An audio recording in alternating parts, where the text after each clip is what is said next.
In this video, I'm going to show you how to make Instagram story better quality. That is quite simple and easy to do, so let's begin.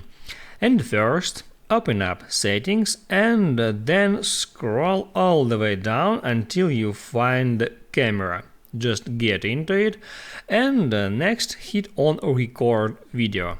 Now, if you want to increase the quality of your video, you can first change frame rate and resolution of camera. So, as you can see, now 1080p HD at 30 FPS is selected. I can increase it to 4K at 30 FPS, just for example.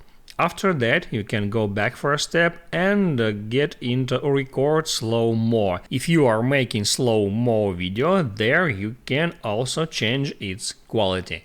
After that, you can hop out Settings and get into Instagram. Now, hit at your profile picture right there to open up your profile. Then hit at menu icon and select Settings. On Settings, hit on Account. And here you can easily find data usage. Just right there, get into it, and there make sure that upload at highest quality feature turned on. While this feature turned on, it will always upload the highest quality videos even if uploading takes longer. I hope this video helps you guys, so don't forget to like and subscribe.